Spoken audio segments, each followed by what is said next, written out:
we're going to take a moment to talk about what we just read and this week's Torah portion. And we're in Parshat Vayakhel. It's interesting. There's like moments of drama. Recently, last week was the whole thing with the golden calf, that whole thing with the golden calf.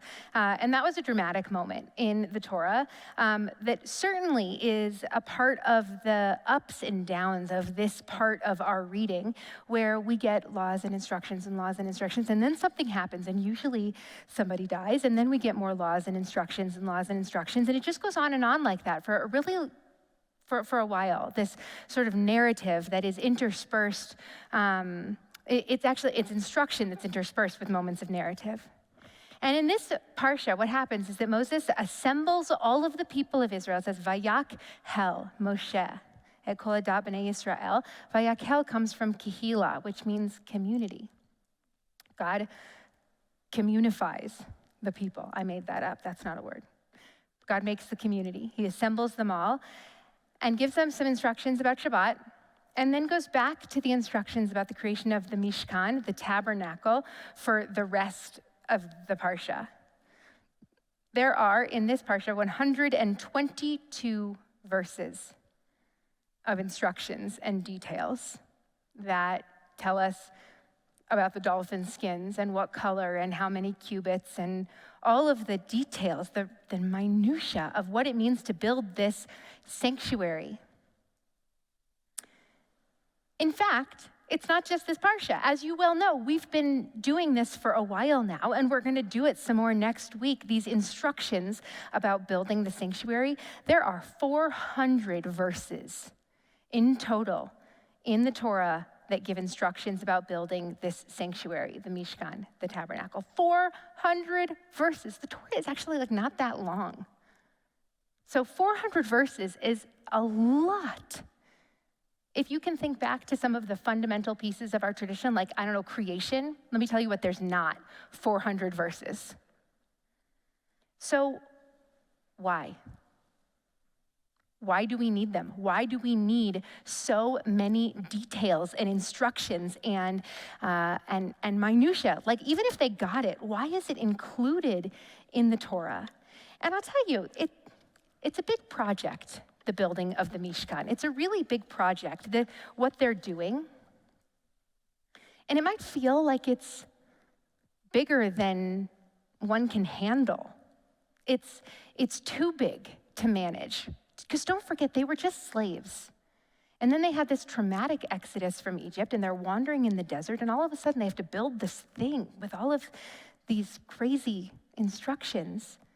So maybe the details are there so that they know what steps to take, so that it doesn't feel so overwhelming, which is a word that I feel like we've used a lot. Things feel overwhelming. I feel overwhelmed again this week as I sat today imagining what we were going to talk about. My family comes from a shtetl, a small town called Shepetovka in Ukraine.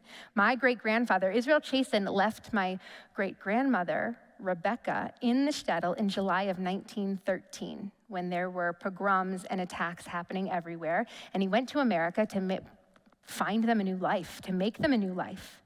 And what he didn't know when he left in 1913 is that in 1914, World War I would start. And so it was not until 7 years after he left that my great-grandfather could send for my great-grandma and their young daughter to join him in America. And my grandma Dolly, who was a great historian and took very, very much pride in writing all of this down and making sure that we inherited the story of our family, she writes the stories that her mother would tell. She wrote them down, the stories that her mother would tell of the Cossacks that would raid their town and how they would hide in the cellar. How Rebecca and her young daughter and her sisters would hide in the cellars, afraid that the Cossacks would find them and that they would be killed. or worse. And so that's a part of my history and my story that is actually a really prominent part of the narrative of my family that we talked about a lot and that my grandmother handed down to us. And I had the opportunity when I was in rabbinical school. We spent our first year in Israel, and HUC, our seminary in Israel, does this very cool thing where it sends a whole bunch of liberal first-year rabbinical students to the former Soviet Union to lead seders. Because what happens in places like Russia and Ukraine and Moldova and Belarus is that there's a whole lot of Orthodox Judaism, appropriately and understandably, and there may or may not be a whole lot of liberal Judaism, and so they send all of us brand newbies to crazy cities in Ukraine and Russia and Belarus and Moldova so that we can lead seders for people who want to be a part of liberal communities. And it's very cool.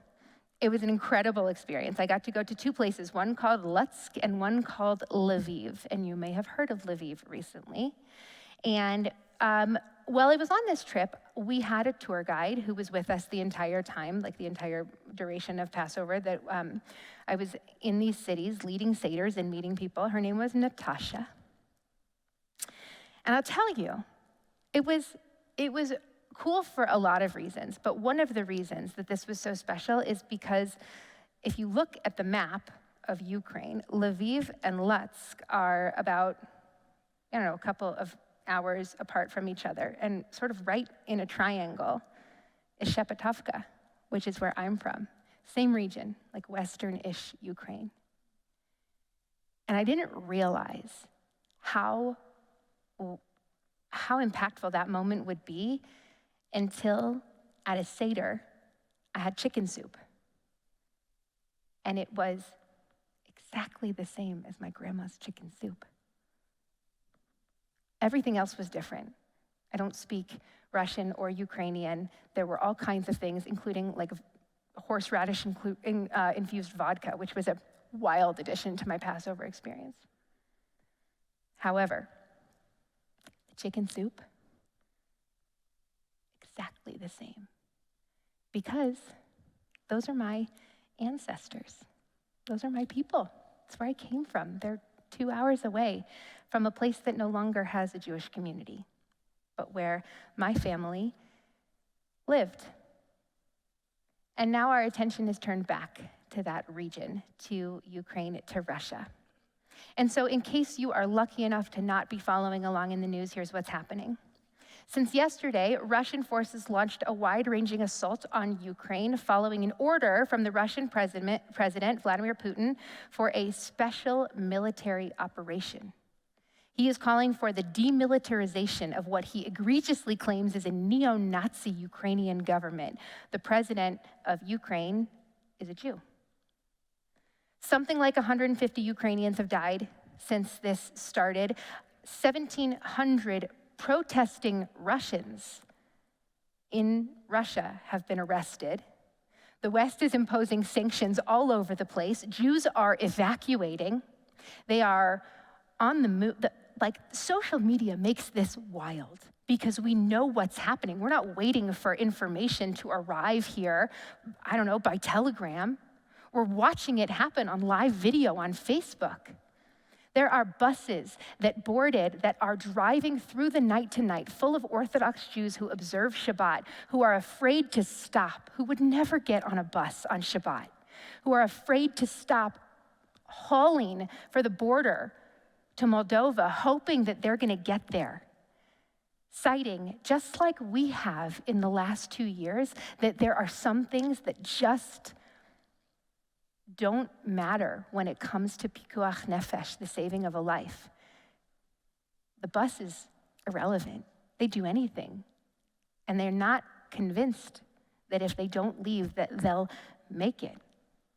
There are 100,000 internally displaced Ukrainians. Many of the internally displaced are from cities which have been hit by Russian armaments over the past 24 hours, and they're leaving for places that are less likely to draw fire because they live in crumbling Soviet-era apartment buildings, which are wildly unsafe in the middle of a bombing.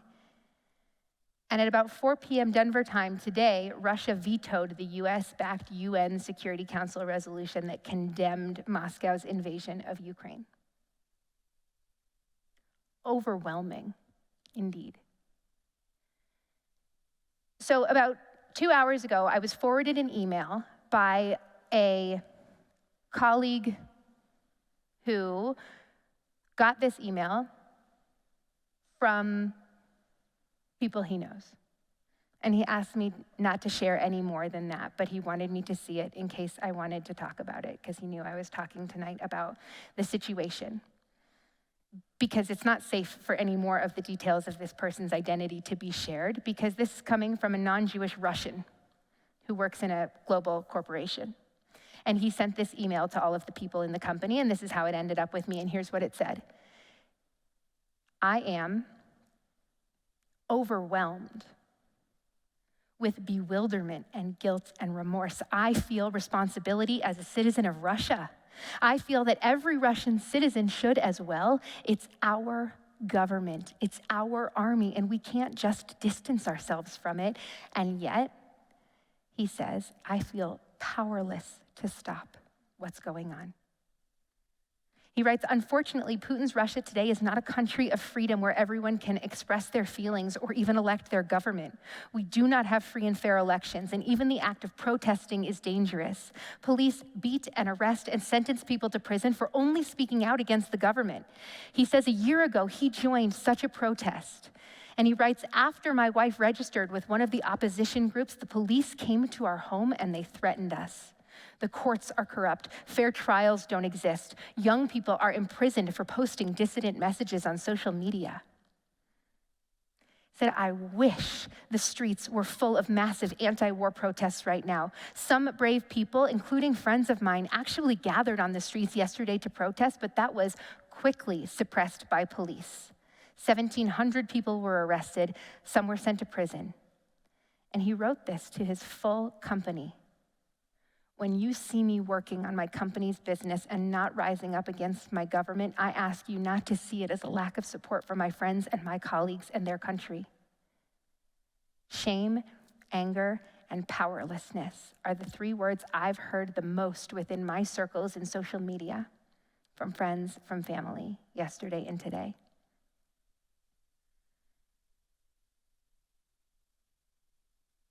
It is 3:11 a.m. in Ukraine. And when I talked to my friend Natasha this morning, she was getting ready to go to bed, bundled in 1,000 layers with her son to sleep in a shelter. And so in the middle of the night right now, these Jews, these people and Jews are freezing in these underground shelters. They are violating Shabbat as they ride on these buses or trains. They are sleeping in bathtubs, in basements, under mattresses, in crumbling Cold War-era buildings to try to stay safe. And here we are, somewhere approaching 400 verses on the details of the construction of the tabernacle. And next week, when we read Torah, it's going to be done. We're going to finish building it. And then God's going to come and live in it. That's the point of this sanctuary, that God should dwell among the people. That's the project that they've been working on for the last 400 verses. It's a huge, unbelievable, unimaginable, overwhelming finished project. And that's why we need all 400 verses to know how it is that we managed to make it to the end, to the goal. We need the details, the steps. Every single step. Because that's us now, too. Sitting here at the beginning of the war, and it is one, at the start of a project that feels overwhelming and insurmountable. We've got all 400 verses to go, and we're watching, and we're worrying, and we're waiting, and we are overwhelmed. And it turns out, as Cantor Sachs said to me earlier today, we're not us in this room, geopolitical power players. We're just individuals. We're people that are thousands of miles away.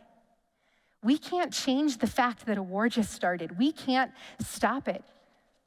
So what do? One verse at a time, one step at a time.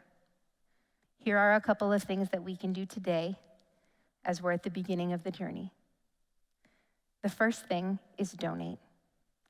With the safety of the 200,000 Jews that are living in Ukraine right now at risk, our federation, Jewish Colorado, has established an emergency fund in support of the work of the global partners that federations work with, the Jewish Federations of North America, the Jewish Agency for Israel, and the Joint Distribution Committee, which is on the ground in Ukraine and all of those Eastern European countries, and World ORT.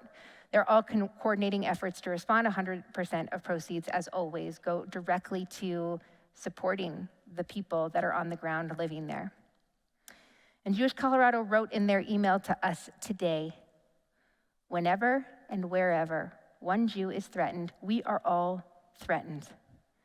We remain vigilant in these troubling times, and on behalf of our cousins, our brothers, and our sisters in the region, we extend our gratitude for the generosity and the compassion of people who might be far away, who might feel untouched, but who might also know in their kishkas, in their souls, in their guts, in the stories of their families, whether or not those are Jewish stories. We all have stories of having to change, of having to leave, of having to adapt. And so we have to remember and help. So we can donate. We send our messages of support across the ocean, and we check on the people that we know. So many of us might have friends and family that are living a little bit closer. And we reach out to those friends and neighbors who are missing their families who are in danger right now. We take care of those who are recent immigrants among us. There's a story that Rabbi Jeff Salkin sent out today about something that happened actually near Lviv in Ukraine during the Holocaust. And the story goes that the Nazis were doing all kinds of horrible things. And one of those things is that they were asking the Jews in the camps to dig pits, giant holes. And they forced them to leap across the holes and the pits. And those who made it, and those who didn't. Two men stood at the edge of the pit. One was an elderly rabbi who was very pious and righteous and observant. One was his friend who was in fact a Jew, but was an atheist, we'll say. And even though neither man was in great physical shape, they both jumped. And as the story goes, they both made it to the other side. And they looked at each other when they made it across the pit. And the atheist asked the rabbi, how did you do it? And the rabbi said, I was holding on to all those who came before me, to all the merit of my ancestors who got me to where I am today. I was holding on to the coattails of my parents and my grandparents and my great-grandparents of blessed memory. And you, my friend, the rabbi asked, how did you make it? And his friend answered, I was holding on to you. And so we hold on to each other. That's how we make it. One step, one leap at a time. This is a big project and a big pit to survive this, to take care of our people, to take care of the world, to do what we can to make, one person a little bit safer. One step at a time. That's how we build this world of peace, this shelter of peace. And so we're going to close with words of psalms, of prayer. And the words are, Yihi shalom bechelech v'shalva be'armenotayich. And it means, may there be peace within your walls. May there be shalva, tranquility, quiet in your fortresses. Shalom and shalva are not the same. Shalom is peace with a capital P. Shalva is just a moment of quiet. We may not be able to make peace with a capital P, but we can work to make ourselves, to make the world, to make each other feel a little bit more safe, a little quiet tonight. And so as we get ready to say these words of prayer, may we send that quiet, that peace to the shelters and to the buses and to the bathtubs, to the old crumbling buildings. And may we build peace and quiet inside each of us and each of those for whom we are worrying tonight. We remind them that they're not alone, and we won't leave them to fight on their own. When they leap, they can hold on to us. And in the meantime, may each and every detail, each and every step we take help to make peace in places all over the world.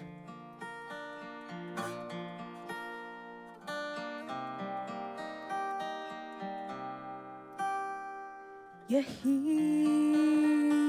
shalom v'chelech shalva v'yarmenotai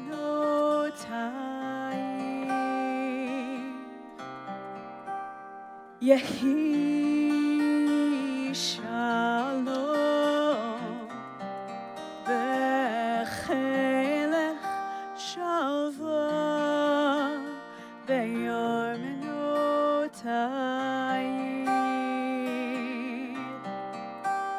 Yehi shalom v'chelech shalva v'yarmenotai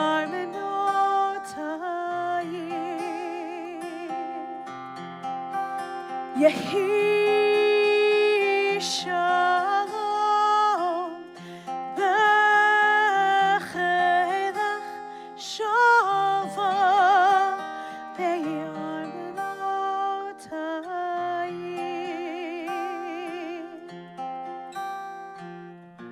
Let there be peace on earth. Let it begin with me, for love is what we need. Let there be peace on earth. Let it begin with me, for love is what we need. Yehi shalom v'chelech shalva v'yarmenotai